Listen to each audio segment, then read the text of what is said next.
Përshëndetje nxënës të klasës së 10, jemi së bashku në orën e historisë. Tema me të cilën do të njeh sot është Gjermania, Republika e Weimarit. Gati për të filluar me rezultatet e të nxënit. Në përfundim të kësaj ore mësimi, ju do të jeni të aftë të listoni parimet republikane dhe demokratike të Kushtetutës së Weimarit, të tregoni situatën politike në Gjermani pas shpalljes së Republikës, të evidentoni vështirësitë që hasi Gjermania në konsolidimin e Republikës, të shpjegoni arsyet që sollën në rënien e Republikës së Weimarit. Le të njihemi me mësimin e ri. Republika e Weimarit funksionoi në vitet 1918-1933. De facto, kjo republikë u shpall në 9 nëntor të vitit 1918 dhe menjëherë pas kësaj, në datën 11 nëntor, ajo nënshkroi kapitullimin e Gjermanisë në luftën e parë botërore. Fotoja është dëshmi për këtë veprim të kësaj republike, ndërsa de jure kjo republikë u shpall vetëm në shkurt të 1919-s, ndërkohë që në janar të 1919-s ishin bërë zgjedhjet për Asamblen Kushtetuese, e cila zyrtarizoi ekzistencën e Republikës së Weimarit. Faktikisht, Republika e Weimarit është një term i cili u përdor në rrugë jo zyrtare, sepse termi zyrtar i shtetit gjerman të asaj kohe vazhdoi të mbetej Rahju Gjerman, sipas emërtimit të dhënë në vitin 1870, kur ndodhi bashkimi i Gjermanisë në drejtimin e Vilhelmit të parë dhe Otto von Bismarckut. Presidenti i parë i Republikës së Weimarit u zgjodh Friedrich Ebert dhe pas tij Paul von Hindenburg. Gjatë muajit qershor, Republika e Weimarit miratoi edhe Kushtetutën e Weimarit. Tani le të njihemi me Kushtetutën gjermane të vitit 1919. Siç u thash pak më parë, ajo miratua në qershor të vitit 1919. Kjo kushtetutë, në krahasim me kushtetutat e mëparshme, ishte nga më demokratike. Ajo sanksiononte qeverisjen përfaqësuese parlamentare, pluralizmin partijak dhe legjitimitetin mbi bazën e pëlqimit të elektoratit. Sipas saj, Reichstagu ishte organi më i lartë legjislativ. Kushtetuta afirmonte të gjitha të drejtat dhe liritë e individit, por kushtetuta transmetonte edhe shfaqje të qeverisjes së mëparshme me drejtimin përmes dorës së fortë. Kështu presidenti, që zgjidhej me votim popullor, kishte kompetenca të shumta. Ai gëzonte të drejtën të shpallte gjendjen e jashtëzakonshme, të pezullonte të drejtat dhe liritë e individit dhe të qeveriste me dekrete presidenciale pa pyetur parlamentin. Në imazhin përbri, ashtu si dhe në tekstin tuaj, ju keni të sqaruara funksionet për secilin nga organet drejtuese të shtetit gjerman në vitin 1919. Përveç presidentit dhe Reichstagut që unë i përmend, institucionet të tjera në Gjermaninë e kësaj kohe ishin dhoma e lartë e parlamentit Reichsstrati dhe kancelari së bashku me ministrat që përbënin qeverinë, ndërkohë që në tjetër institucion i rëndësishëm mbeteshin forcat armatosura, të cilat ishin nën kontrollin e drejtë për drejtë të presidentit të vendit. Presidentët e kësaj republike, siç u përmenda më sipër, ishin Friedrich Ebert, i cili qëndroi në pushtet nga 1919 deri në vitin 1925, vit kur ai ndroi edhe jetë, dhe Paul von Hindenburg, u bë zvendësuesi i tij, i cili qeverisi në vitet 1925-1934. Do të jetë pikërisht ky president i cili do t'i japë të drejtën Adolf Hitlerit për të qenë kryeminist i vendit, dhe më pas, si Hindenburgu të largohet nga pushteti, Adolf Hitleri do të jetë. Çfarë probleme shpati Republika? Faktikisht është për të theksuar se përmes kushtetutës u kuptua qartazi që në parlament do të merrnin pjesë shumë parti politike, sepse nuk vije re kufizim në përfaqësimin përpjesëtimor të partive. Në parlament përfaqësoheshin shumë parti dhe asnjëra prej tyre nuk arrinte të formonte shumicë parlamentare në gjendje për të krijuar vetëm qeverinë. Kështu që qeveritë që hynin në parlament ishin qeveri koalicioni dhe shumë pak të qëndrueshme, duke krijuar destabilitet politik. Republika që në fillimet e saj nuk arriti do të konsolidohej. Nga ana tjetër, Republikës në mënyrë të vazhdueshme i vinin kërcënime dhe sulme nga ekstremistët e majtë dhe ekstremistët e djathtë. Ekstremistët e majtë ishin të përfaqësuar me Partinë Komuniste dhe ata shfrytëzonin çdo situatë për të organizuar kryengritje kundër qeverive, duke i konsideruar këto të fundit të paafta për të mbajtur pushtetin në mënyrë të tillë që të kishte zhvillim qoftë ekonomik ashtu dhe social.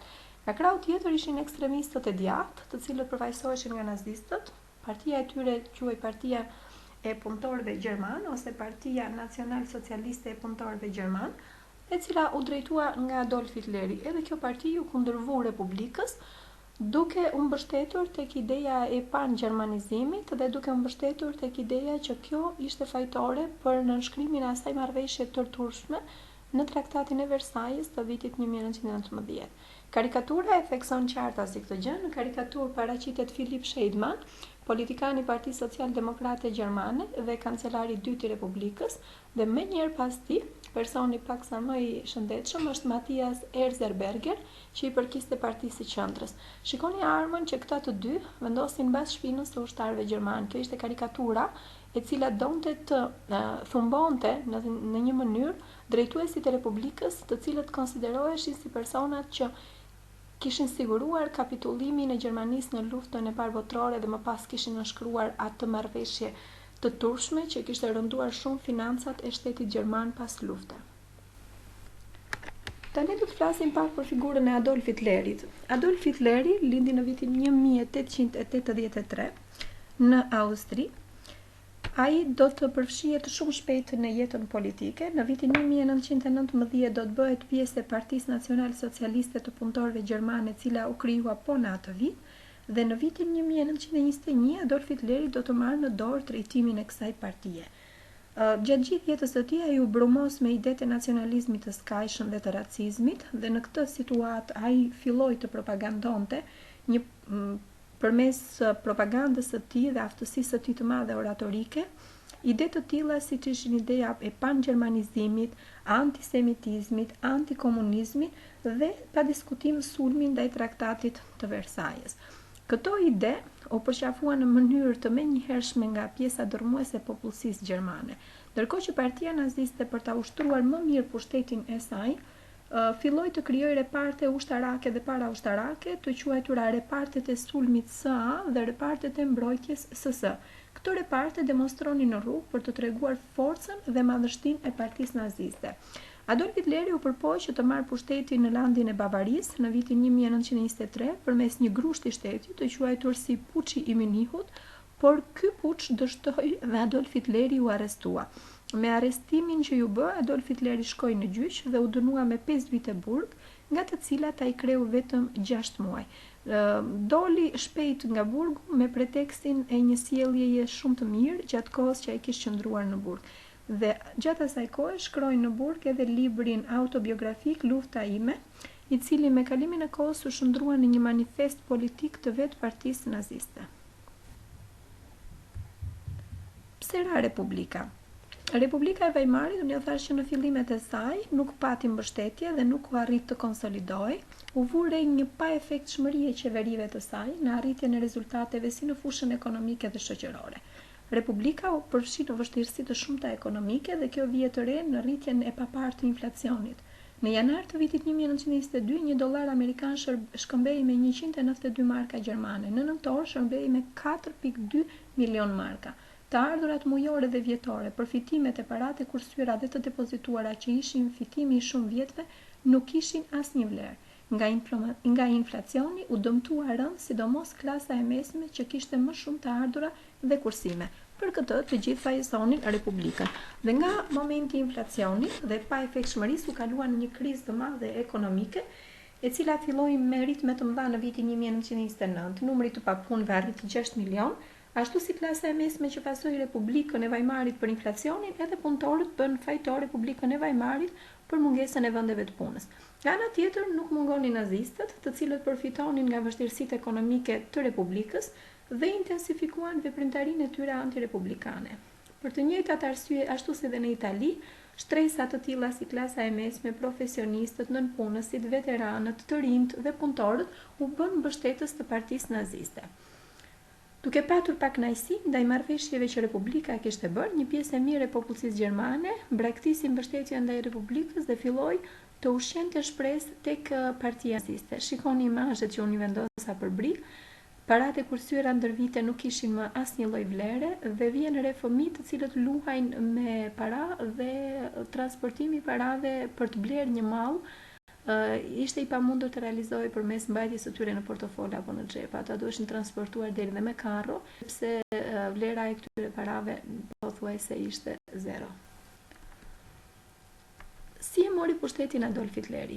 Adolf Hitleri erdhi në pushtet në vitin 1933. Atë vit ishin mbajtur zgjedhjet parlamentare dhe Adolf Hitleri kishte fituar disa prej vendeve në parlament, duke marrë të drejtën kështu për të krijuar një qeveri koalicioni. Postin e kryeministrit ati ja dha vetë presidenti Paul von Hindenburg dhe ky është momenti i emërimit të Adolf Hitleri kancelar. Ndërkohë që nuk përfundon me kaq, sepse Adolf Hitleri një vit më pas, duke përfituar nga vdekja e Hindenburgut, rrëmben edhe postin e presidentit dhe shpallet Führer i Gjermanisë, duke nisur politikën e pan-gjermanizimit, sipas asaj çka kishte shkruar në manifestin e tij politik Lufta ime. Tani është koha për të kuptuar që Gjermania është gati për të përgatitur një luftë e cila synon të rimarë nderin që gjermanët humbën në luftën e parë botërore. Kështu thoshte Adolf Hitleri dhe ne në mësimet në vijim do të kuptojmë çfarë do të ndodhë me këtë parull dhe propagandë të madhe që Adolf Hitleri i shpalosi gjermanëve. Ky ishte mësimi për sot, shpresoj që të ketë qenë i qartë për ju. Tani është radha juaj të punoni me tekstin, lexojeni mësimin dhe bëni nënvizimet e duhura, shkruani në fletoren tuaj të shënimeve për kufizimet për konceptet kyçe. Në rast se do të keni ndonjë paqartësi, më shkruani. Bashkë do të takohemi në orën pasardhëse.